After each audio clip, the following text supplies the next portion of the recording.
Okay, that should be working. Hi people, my name is Jet2146 and today we are going to be going over all the articles concerning update 0.26 and what I expect to be in it. It's a lot of stuff we have to go through with gameplay changes and tanks. So let's first of all take a look at all the gameplay changes. We are of course going to start off with all the battalion activities for Season 1. These are planned within Season 1, I do not know how many more updates there are going to be within Season 1, but I am pretty sure this is going to be in 0.26. So the battalion activities will be following one main campaign line. This campaign line is split up into two different parts. These are battalion contracts and special operations in heroic mode. Battalion contracts can either be skill or resource based. If they are skill based, then a battalion needs to collect X amount of, for example, experience or credits by playing the game to be able to fulfill the contract. Skill based missions are, for example, you have to do this feat in the game, this amount of time between this amount of players within the battalion. A cool thing about the battalion activities is going to be the 30-day rental vehicles. At the start of each campaign, the battalion leader can choose which of the 3 vehicles are going to be awarded to the battalion members for 30 days. These vehicles have as a special option that the further you get into your campaign, the better you can make them with, for example, special retrofits or computer reworks that completely change the way how the tank works. For example, a armor reduction for a speed buff in the Challenger 2. What we know now is that there are going to be 3 available vehicles: the M8 Thunderbolt, the T90MS and the Challenger 2, all tier 9 tanks. At this point we're not certain if for another campaign there are going to be other vehicles or if they're going to stay the same always. But a look at, for example, the special retrofits called tech kits. With an armor tech kit, bonus to hit points and armor thickness, penalties to mobility and spotting. Damage tech kit, bonus to rate of fire, penalties to hit points and spotting range. And mobility tech kit, bonus to mobility and accuracy on the move, penalty to armor and hit points. It's going to be interesting to see how these are going to be combined. I can definitely see the armor or the damage kits on, for example, something like a Challenger 2, and then more the mobility and damage kits on the T90MS and the mobility kit on something like the M8 Thunderbolt. On to the next article. In development, ATGM and APS changes. We're going to be talking over the mechanic changes that are going to be coming in 0.26. The main change is that they're going to be splitting APS up into 2 major parts: soft kill and hard kill APS. Hard kill APS can consist of various systems that shoot down incoming ATGMs every X amount of seconds, like it is now in the game. A soft kill APS will distort the signal that guides the missile towards its target, reducing the missile's bloom and thus its accuracy. There are also going to be 2 various versions of both of these APSs, so 4 systems in total, with passive and active soft kill and passive and active hard kill. The active variants are not going to be coming in 0.26 as it is already stated over here. So what is this passive and active? Passive is basically like it works now. It is always on. You can't toggle it off, you can't toggle it on. It will always work no matter what. Active hard kill and soft kill APS is more powerful than the passive versions, but it needs to be triggered by the player. This means that the player needs to know when ATGMs are incoming. This then again concludes in the removing of the laser missile warning system and re-adding the incoming missile warning to everything like it was in 3.0.18.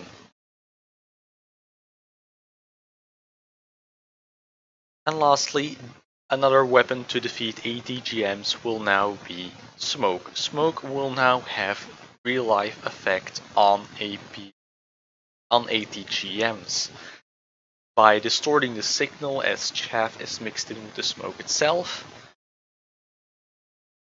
and generally blinding the person aiming the ATGM itself.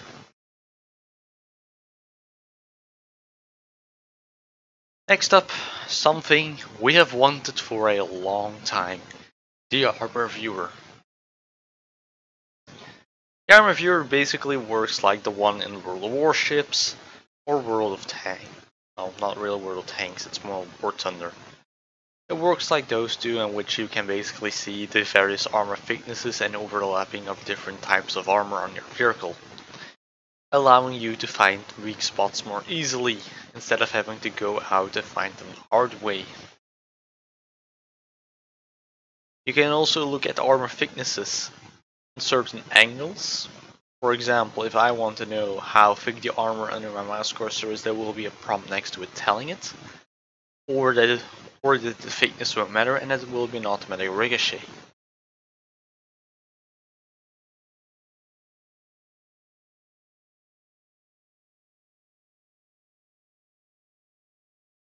And again, various screenshots from different vehicles within the armor inspector.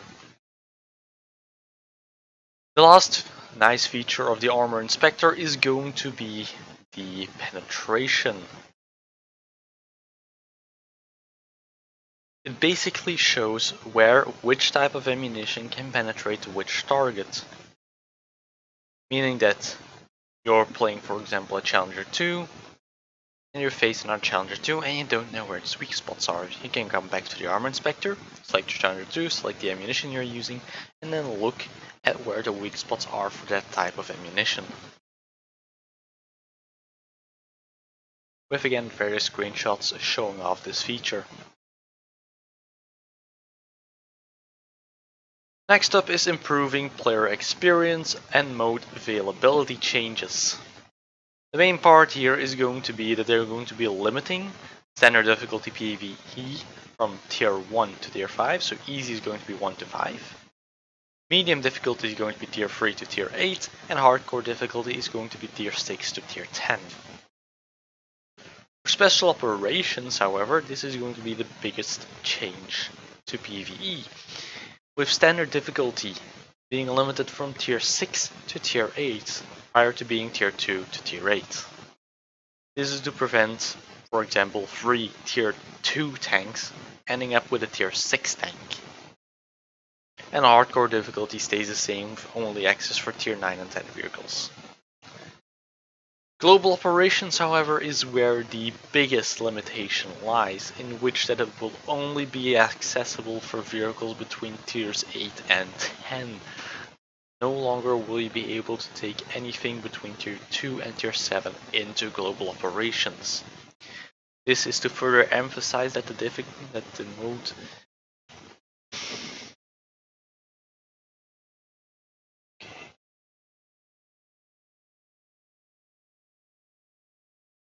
Alright, where was I? Okay, this is to emphasize that the mode will only be usable as an end game thing, and you will have to work towards getting access to it. Reaffirming again their design goal for global operations to be end game PvP. And lastly, the new map, Salzburg. This is going to be a map based on the town of Salzburg, within, I think, Germany, I'm not really sure. But of course you can read up the lore itself, and The major parts about this map is that it's going to have two parts. It's going to have a city part and a rural part with a river dividing the two. The river will have several bridges you can cross to access both parts of the map. At this point there's only talk about it being a PvP map, nothing about it going to be coming to global operations or certain PvE missions. And that is that all done. Then it's time to look at the tanks. At tier 1 we are going to begin with the introduction of the new Israeli main battle tank line. We're going to be given several new vehicles, like for example at tier 1 the M50, which is a modified Sherman Easy 8 to be fitted with the 75mm gun from the AMX 1375 right next to it in the picture. It will be featured as a tier 1 tank, and that is pretty much all there is to know about it. At some point they might add the M4A4 with the FL10 turret, basically the AMX 1375 turret on the Sherman chassis. Next up is the M51, and there's been a bit of change on the M51 itself. The M51 was originally meant to be the tier 2 progression battle tank, but as the developers found it to be too similar to the M50 and not really showing you a progression early on in the tech tree by visual difference, they opted to make this thing into a tier 2 premium. The M51 is basically a Sherman fitted with a 105mm gun. This tank is also featured in World of Tanks as the M4 Ravioli, or however you pronounce it.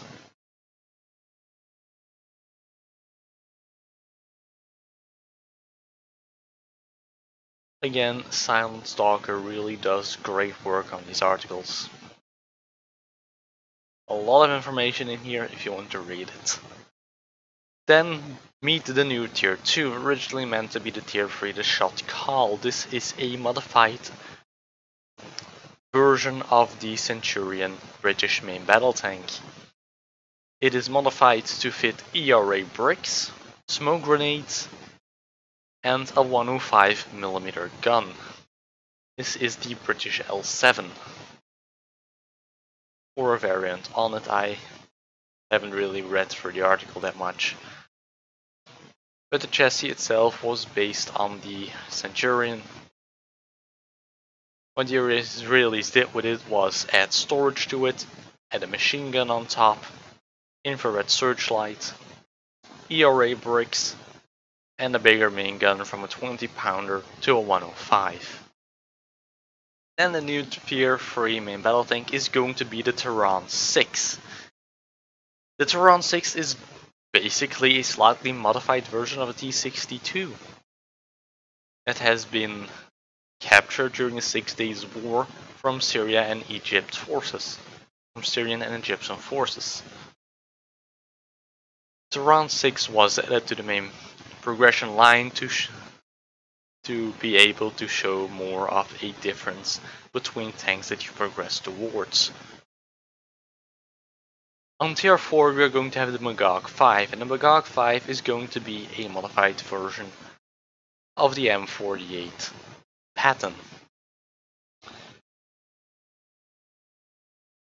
It's going to be modified as it features a... where can I find it again? These articles are just too long to look through. But it is modified in the sense that it has been given a 105mm gun instead of the 90mm that was originally on it. The rest will pretty much function like a normal M48. Then at tier 5 we're going to be getting two tanks. We're going to get the Magog 6, which is a modified version of the M60. This tank has been given a ERA package, extensive smoke grenade mounts, better optics, a 60mm mortar. Yes, this thing has a 60mm mortar added to it. See it over here. If they're going to include a mortar in the game, not sure, but they might. And again, lots of pictures provided. The other tier 5 main progression main battle tank is going to be the first Merkava. We're going to be seeing the Merkava Mark 1.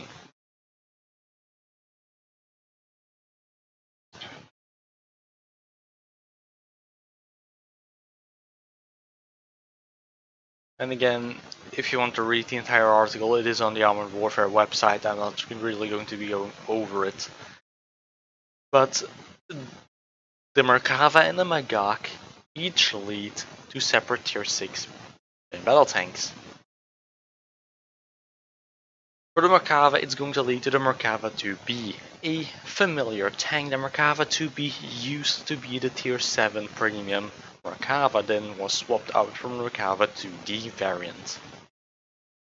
The Merkava 2B has now been added at tier 6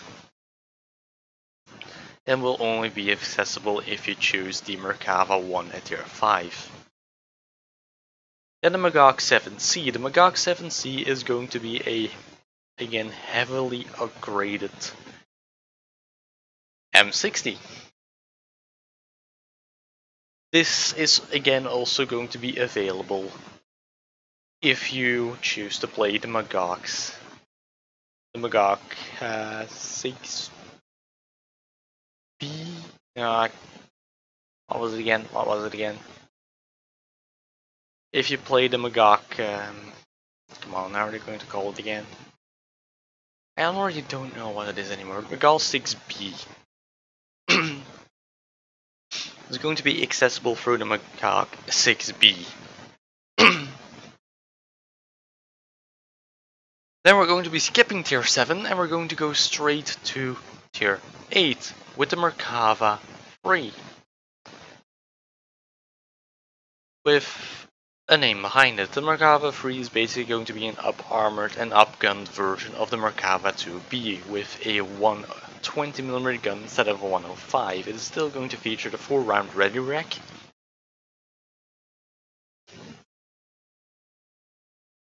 But it's also going to be getting the Lahad ATGMs.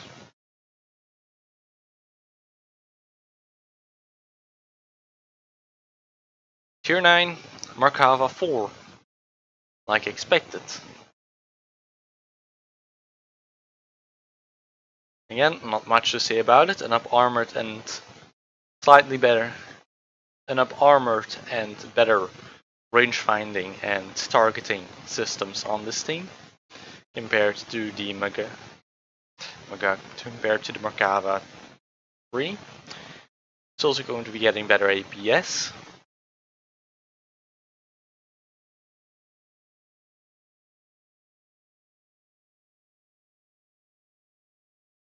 And finally, for the Israeli main battle tank line, we're going to be getting the Merkava 4 Windbreaker. This is going to be a Merkava 4 version with the trophy APS system and a 140mm gun that is still going to feature the 4-round ready rack. This thing is going to be a monster. Be warned if you see one of these on a PvP battlefield. Do not engage. And lastly, this might not be for the upcoming updates, but it is an article that I would like to throw in with the Leopard 2 Revolution. Leopard 2 Revolution is basically a better version of the Leopard 2 Evolution that's going to be sitting at tier 8 as a premium main battle tank. It is not really going to be that much different than the Evolution, except for the configuration of smoke grenades and some of the armor layouts on top of the turret. And that is pretty much going to be it for going over all the things that are to be expected for update 0.26 here in Armored Warfare. Thank you all for watching and see you guys next time. Bye for now.